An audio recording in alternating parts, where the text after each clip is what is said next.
Very good morning, Radiant. Class 12. Student, in the last video, we have discussed about the types of share. Okay, that is most important topic.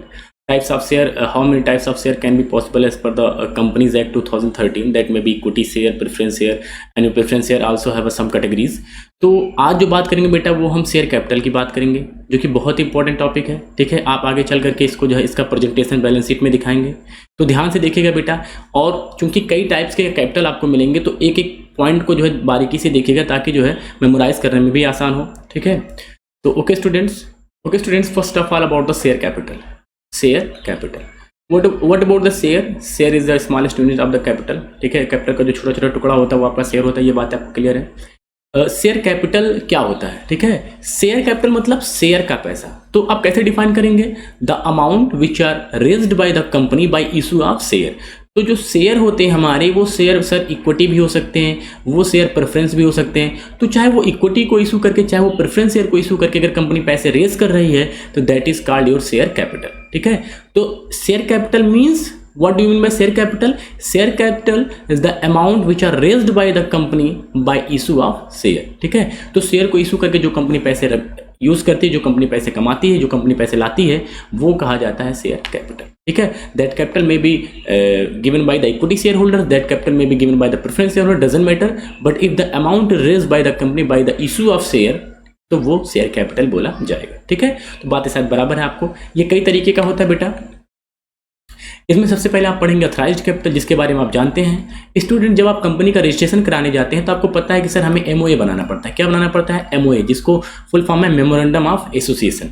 तो memorandum of association का एक काम ये भी होता है कि जिसमें कंपनी का नाम, एड्रेस, सब कुछ तो मेंशन होता है, उसी के साथ साथ यहाँ पे एक चीज़ और मेंशन होती है जिसको कहा जाता है कैपिटल क्लास। ठीक है, तो एमओए मेमोरेंडम ऑफ एसोसिएशन में जो कैपिटल क्लास का जो हेड होता है, वहाँ पे कंपनी को अपना मैक्सिमम कैपिटल दिखाना पड़ता है। मैक्सिमम कैपिटल का मतलब कि जिस तरीके की आपकी कंपनी है उसको कितने कैपिटल की रिक्वायरमेंट होगी। ठीक है, अच्छा चलो, जाने अनजाने में आपने बोल दिया, जैसे भी आपने कहा कि ये मेरी कंपनी जो है वो 10 लाख के लिए रजिस्टर्ड है। सपोज दैट कि कंपनी में मैं जो अपना बिजनेस करना चाहता हूँ वो मेरी मिनिमम जो है 10 लाख रुपये मेरा कैपिटल होगा। तो आपने मेमोरेंडम ऑफ एसोसिएशन में ये चीज़ बात क्लियरली लिख दी कि मेमोरेंडम ऑफ एसोसिएशन में ये मेरा जो कैपिटल है वो 10 लाख रुपए है। तो वहाँ एक बात और पूछी जाएगी कि जो 10 लाख रुपए का कैपिटल आप एक लोग से तो मांगेंगे नहीं, तो ये बताइए आप उसमें से कितना शेयर बनाएंगे और उसका जो है कितना रेट रखेंगे। तो आपने कहा कि मैं एक शेयर बेचना चाहता हूँ 100 रुपये का। कितने का बेचना चाहता हूँ बेटा?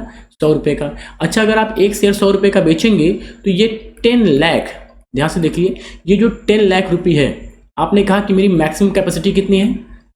10 लाख रुपये। तो 10 लाख रुपये को हम अगर 100 से डिवाइड कर दें, 100 मतलब एक ब्लॉक, एक शेयर 100, इसको अगर डिवाइड कर दीजिए तो ये आपका हो जाएगा 10,000 शेयर।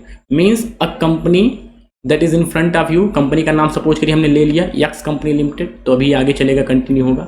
यक्स कंपनी लिमिटेड ने अपना 10,000 शेयर, यक्स कंपनी लिमिटेड ने अपना 10,000 शेयर, कितने का रेट है बेटा? 100 रुपए का एक। तो अगर इसको बोला जाए तो कैसे बोलेंगे? यक्स company limited are registered for 10,000 share 100 each. कैसे बोलेंगे बेटा?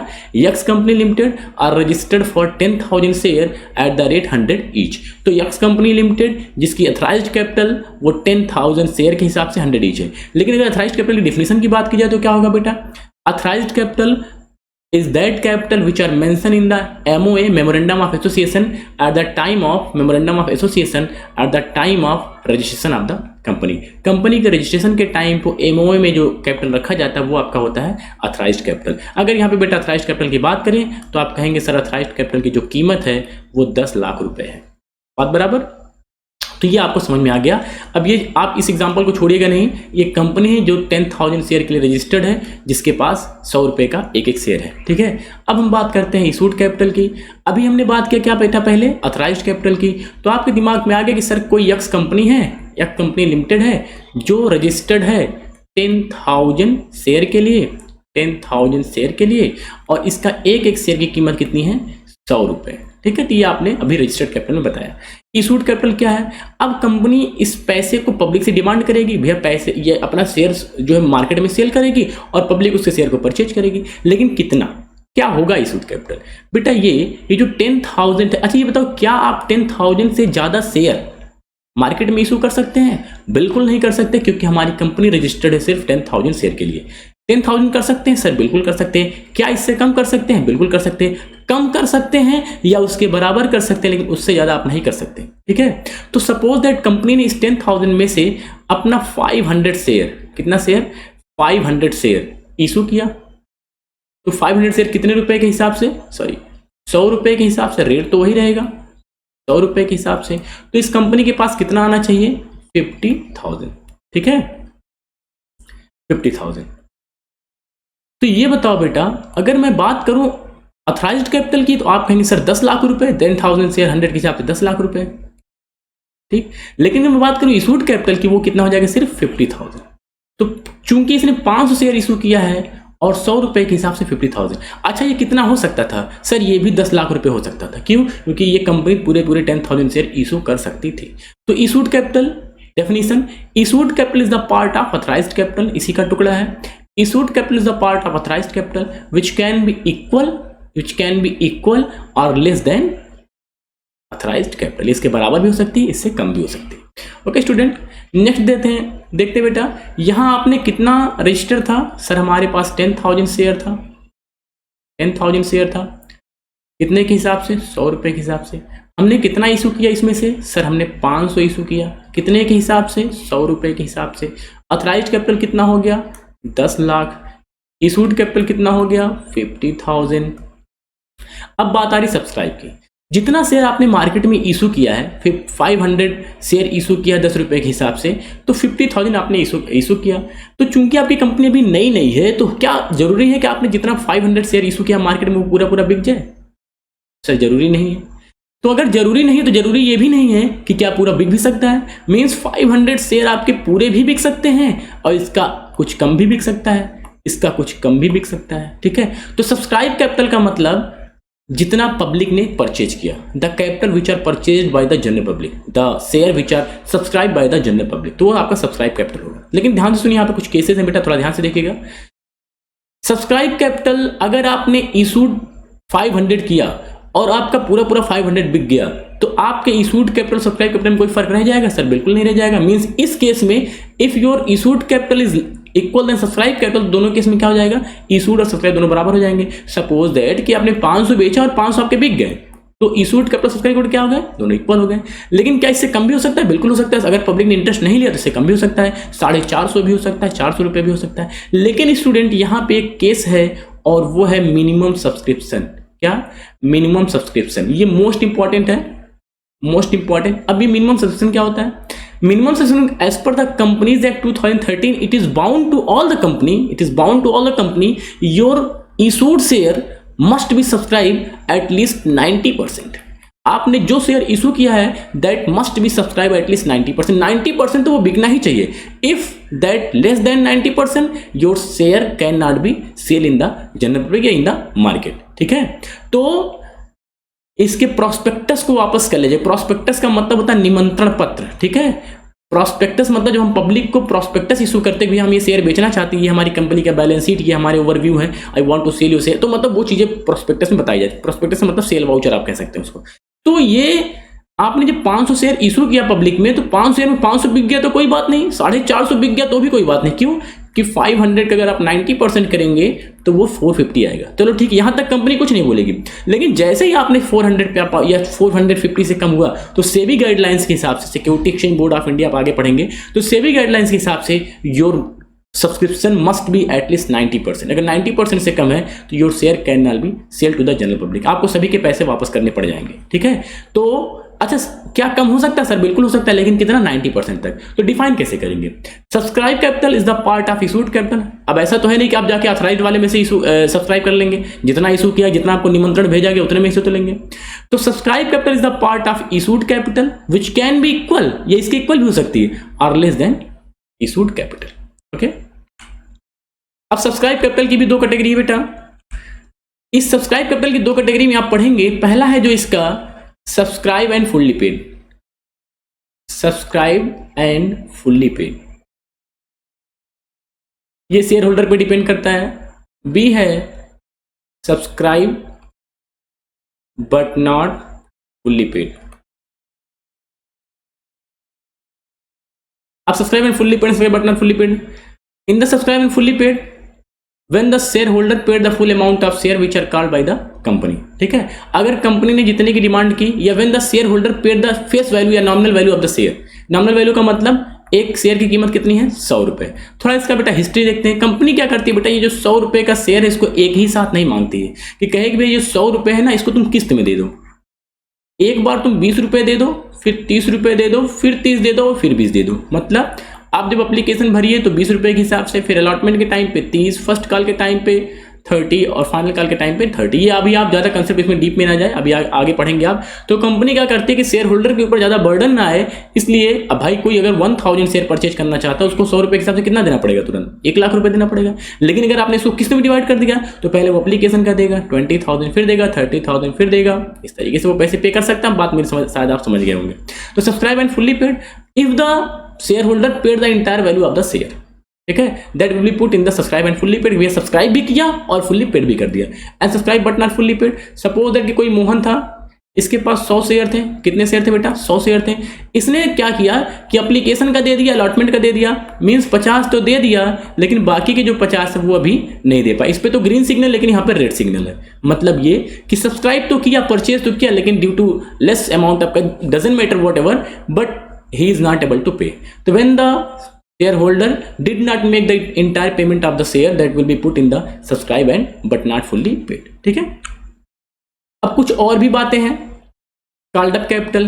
कॉल्ड अप कैपिटल का मतलब बेटा, called up capital means such part of subscribe capital. ठीक है, which are called by the company by the director. ठीक है, तो कॉल्ड अप कैपिटल का मतलब पहले देखिए। कभी कभी क्या होता है बेटा कि हमें पता है कि हमारे शेयर की कीमत कितनी है, 100 रुपए है, लेकिन कंपनी 100 रुपए का शेयर होने के बावजूद कितना मांगेगी, 80 रुपए। अच्छा, क्या 20 रुपए मांगेगी? नहीं सर, 20 रुपए अभी नहीं मांगा जाएगा। ये जो 20 रुपये ये अभी नहीं मांगा जाएगा, लेकिन बाद में मांगा जाएगा। कब मांगा जाएगा? जब कंपनी का वाइंडिंग अप होने लगे। वाइंडिंग अप मतलब समापन, जब कंपनी बंद होने लगे, या कंपनी इंसॉल्वेंट होने लगे, मतलब कंपनी के लायबिलिटी ज्यादा हो गई तो वो दिवालिया घोषित होने लगे, या कंपनी को कोई बैड ईएसआर है, कंपनी लॉस सफर कर रही है, उस कंडीशन में ये 20 रुपए की डिमांड की जा सकती है। ठीक है, आपको पहले से पता है कि जो शेयर होल्डर्स होती है उनकी लायबिलिटी लिमिटेड होती है till the amount of share, जितना उन्होंने परचेज किया है। तो कॉल्ड अप कैपिटल का मतलब फिर से सुनिए, called up capital is such part of subscribe capital. Subscribe capital कितना है? अच्छा, अगर पब्लिक सब्सक्राइब करेगी 100 रुपए देगी, लेकिन 100 नहीं 80 ही मांगा गया, क्या 20 मांगा नहीं जाएगा? बिल्कुल मांगा जाएगा। कब मांगा जाएगा? In case of winding, in case of insolvent, in case of loss. ठीक है, इस कंडीशन में मांगा जा सकता है। किसके लिए मांगा जाता है? ये थर्ड पार्टी के पेमेंट के। तो आप आगे सीखेंगे, ज्यादा जरूरी नहीं है। बाकी भी आप कॉल्ड अप कैपिटल पे आइए। Called up capital means such part of subscribe capital that is called by the board of director to the share holder. तो बोर्ड ऑफ डायरेक्टर जो होते हैं वो शेयर होल्डर से कुछ कम पैसे की डिमांड करते हैं। इसका भी एक रीजन है बेटा कि जितना आपका कैपिटल लगा होगा उसी पे आपको डिविडेंड देना पड़ता है। तो कंपनी सोचती है ज्यादा बर्डन क्या, 80 रुपए में ही काम चला लेते हैं। तो वो सब अंदर की बातें, ज्यादा छोड़िए नहीं, छोड़िए उसको ज्यादा। तो कॉल्ड अप कैपिटल का मतलब क्या है कि जब कंपनी मेन वैल्यू से या फेस वैल्यू से कुछ कम में पैसे की डिमांड करती है, तो जो पैसे होते हैं वो आपका कॉल्ड अप कैपिटल हो जाता है। सादी सीधी सी बात यही है। डेफिनेशन के तौर पर called up capital is the part of subscribe capital which are called by the company, which are called by the board of director to the share holder. बात खत्म। अब पेड अप कैपिटल क्या है? आपने कितने की डिमांड की? 80। अब 80 में से जितना देगा वो means paid up capital. Means paid up capital is the part of called up capital which are paid by the share holder to the company. तो कॉल्ड अप कैपिटल में से जितना पेमेंट वो कर देगा वो पेड अप कैपिटल हो गया। अच्छा, अगर उसने 80 पूरा दे दिया तब उसके इसमें सर कॉल्ड अप और पेड अप दोनों बराबर हो जाएंगे, बात बराबर है। लेकिन अगर 80 में से उसने सिर्फ 60 रुपए दिया तो यहां पे कॉल्ड अप कैपिटल अलग और पेड अप कैपिटल अलग।